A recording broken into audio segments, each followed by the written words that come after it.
জামালপুরে দেওয়ানগঞ্জে অসময়ে দেখা দিয়েছে যমুনা নদীর ভাঙন। গেল কয়েকদিনের ভাঙনে নদী গর্ভে বিলীন হয়েছে ১.৫ শতাধিক বসতবাড়ি ও বিস্তীর্ণ ফসলি জমি। ভিটে মাটি হারিয়ে দিশেহারা স্থানীয়রা। ভাঙন রোধে দ্রুত ব্যবস্থানের আশ্বাস সংশ্লিষ্টদের। জামালপুর প্রতিনিধির তথ্যচিত্রে ডেস্ক রিপোর্ট। এভাবেই প্রতিনিয়ত নদীতে বিলীন হচ্ছে জামালপুরের যমুনা পাড়ের ফসলি জমি। অসময়ের তীব্র ভাঙনে দেওয়ানগঞ্জের চিকাজানি ইউনিয়নের প্রায় অর্ধশত গ্রাম গ্রাস করেছে নদী। ভিটে মাটি হারিয়ে নিঃস্ব এসব এলাকার মানুষ। চর ডাকাতিয়াপাড়া সরকারি প্রাথমিক বিদ্যালয়টিও মিশেছে নদীতে। এলজিইডির সদ্য সংস্কার শেষ হওয়া সড়কটির প্রায় ২০০ মিটারও গেছে নদীর পেটে। যেভাবে নদী ভাঙতেছে এভাবে যদি আরো কিছুদিন ভাঙে তাহলে দেখা যাবে যে এই এলাকাটায় বিলীন হয়ে যাবে।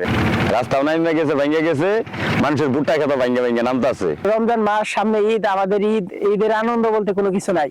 আমরা প্রশাসনের কাছে অতি দ্রুত এই নদী ভাঙন রোধ স্থায়ী বাঁধ নির্মাণের জন্য আবেদন করছি। ভাঙা অংশের প্রতিবেদন ইতিমধ্যে আমাদের ঊর্ধ্বতন কর্তৃপক্ষের কাছে প্রেরণ করা হয়েছে এবং এই মেরামতের নির্দেশনা পেলে পরে পরবর্তীতে আমাদের ঠিকাদারের বিল চূড়ান্ত করা হবে। খোলাবাড়ি থেকে বড়খাল পর্যন্ত ২ কিলোমিটার এলাকার নদী ভাঙন রোধে ৩ কোটি টাকা বরাদ্দ চাওয়া হয়েছে বলে জানান পাউবুর নির্বাহী প্রকৌশলী। এছাড়া স্থায়ী প্রকল্প নেওয়ার আশ্বাসও দেন তিনি।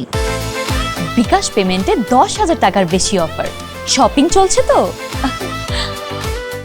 ইমিডিয়েট ব্যবস্থা হিসেবে ওখানে চর ডাকাতিয়া, যেখানে ভাঙনটা সিভিয়ার, সেখানে আমরা ২২০ মিটার অস্থায়ী প্রতিরক্ষা কাজের উদ্যোগ গ্রহণ করেছি। আমরা অনুমোদনও পেয়েছি ইতিমধ্যে। আমরা শীঘ্রই ওটার টেন্ডারিং প্রক্রিয়া চলে যাব। ত্রাণ বা আর্থিক সহায়তা নয়, স্থায়ী বাঁধ চান নদীর তীরবর্তী মানুষ। Desk report, news 24।